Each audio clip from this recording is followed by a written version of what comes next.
یہ جو عدالتی نظام ہوتا ہے اس کی بات میں آپ کے سامنے کر رہا ہوں۔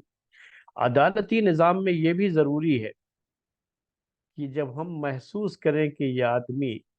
نادانی میں، لا علمی میں، علم نہ ہونے کی وجہ سے، یا یہ کہ ایسے علاقے کا تھا جس کی وجہ سے جہاں پر لوگ بڑے اجٹ ٹائپ کے ہوتے ہیں، تو اس لیے اس نے کچھ غلطی کر دیا، غصے میں آ کر کے کچھ ایسا کام کر دیا، تو ان کے ساتھ ذرا نرمی سے پیش آئے جائے، زیادہ سختی ان کے ساتھ نہ دکھائی جائے۔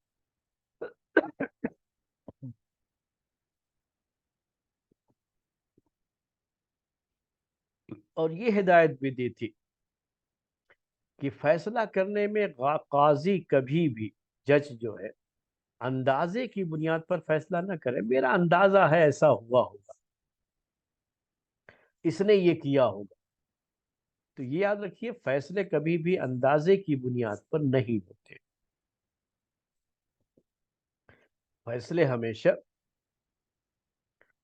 یقین کی بنیاد پر، یا کہہ لیجئے پروف کی بنیاد پر فیصلے ہوتے ہیں، اس کے لحاظ سے فیصلہ کیا جاتا ہے۔ پروف بھی کوئی غلط انداز سے لا کر کے پیش کر دے تو وہاں پر بھی یہ ضروری ہوتا ہے کہ وہ بھی جج کے اندر اتنی ہوشیاری ہو، اتنی چالاکی ہو کہ ان چیزوں کو پکڑ سکتا ہو، ان چیزوں کے بارے میں اس کے پاس اتنی صلاحیت رہنی چاہیے کہ جو پکڑ سکتا ہو۔ ایک اور انہوں نے ہدایت دی تھی ججوں کے تعلق سے کہ جج یہ ہدیہ اور تحفہ قبول نہیں کرے گا، یعنی اگر کوئی شخص اسے کوئی ہدیہ دیتا ہے، گفٹ دیتا ہے، تو وہ اسے قبول نہیں کرے گا۔ یہ اصل میں اسلامی ضابطہ ہے۔ یہ کہا جاتا ہے کہ جو ججوں کو ہدیے اور تحفے، یہ صرف جج کی بات نہیں ہے، چاہے کوئی بھی حاکم ہو یا کسی ادارے کا کوئی ذمہ دار ہو، کہیں کوئی پرنسپل ہے، یا اور بھی جو کسی بھی ادارے کا جو ذمہ دار ہوتا ہے نا، جس کے ماتحت اس کے انڈر میں کچھ لوگ کام کرتے ہیں، تو ان کو اس کو جو ہے اس کے انڈر جو کام کرتے ہیں ان کے ہدیے نہیں قبول کرنا چاہیے، تحفے نہیں قبول کرنا چاہیے، کیونکہ یہ بہت مشہور بات ہے کہ ہدایہ العمال رشوت، کہ ایسے لوگوں کو جو ہدیے دیے جاتے ہیں نا، یہ اصل میں رشوت ہے۔ تو قاضی کو دیا جانے والا ہدیہ بھی، جج کو دیا جانے والا ہدیہ اصل میں رشوت، اسی لیے اسے قبول کرنے کی اس کو اجازت نہیں ہے۔ اور یہ ہدیے، یہ تحفے فیصلے پر اثر انداز ہوتے ہیں، اسی لیے جو لوگ ہدیے قبول کرتے ہیں ان کو فیصلہ کرنے کا پھر حق نہیں رہ جائے گا۔ یہ بہت جو ہے اہم چیز ہے، یہ خود شریعت کا حکم ہے۔ یہ عمر بن عبدالعزیز نے شروع کیا، ویسا کچھ مسئلہ نہیں ہے، اسلام میں یہی چیز کہ جب آپ کو کوئی ذمہ داری دے دی گئی ہے، اپنی ذمہ داری آپ ادا کر رہے ہیں، تو اس ذمہ داری میں آپ کے ماتحت لوگوں میں سے اگر کوئی آپ کو ہدیہ دیتا ہے تو آپ اسے قبول نہیں کریں گے، کیونکہ یہ رشوت ہے۔ ہاں، آپ کا کوئی رشتہ دار ہے اور وہ موقع ایسا ہوتا ہے کہ وہاں رشتہ داروں میں آپس میں ہدیے کے تبادلے ہوتے ہیں، یعنی ہدیوں کا لین دین ہوتا ہے، شادی کا موقع ہے، کوئی اور ہے ان کا جو ہے کسی رشتہ دار کا، تو اس رشتہ داری آپ نبھائیں، وہ آپ کے ساتھ رشتہ داری نبھائیں، وہ الگ مسئلہ ہوتا ہے۔ لیکن یہ جو ماتحت لوگ جو دیتے ہیں اور صرف اس بنیاد پر دیتے ہیں کہ آپ جج ہیں، آپ ذمہ دار ہیں، آپ کے دل میں ایک نرم گوشہ یعنی سافٹ کارنر پیدا کرنا چاہتے ہیں، جس کے ذریعے سے وہ اپنے حق میں بعد میں آسانی سے فیصلہ کروا سکتے ہیں، تو ایسے تمام چیزوں کو انہوں نے کیا کیا، یہ دروازے بند ہونے چاہیے۔ یہ لوگ کیا کرتے ہیں عام طریقے سے، نہیں یہ تو ہدیہ ہے نا، وہ تو قبول کرنا جائز ہے۔ کبھی آپ یہ مسئلہ پیش کریں تو لوگ کیا کہہ دیتے ہیں پتہ ہے آپ کو، نہیں نہیں نہیں، یہ تو ہدیہ ہے نا، ہدیہ قبول کرنا تو جائز ہے۔ ہمارے علماء بھی جو ہے فوراً جو ہے، نہیں نہیں وہ تو حدیث میں ہے، اللہ کے رسول صلی اللہ علیہ وسلم ہدیہ قبول کرتے تھے، اور آپ نے کہا ہے ہدیہ قبول کرو، ہدیہ جو ہے دو بھی اور ہدیہ لو بھی، یعنی گفٹ جو ہے،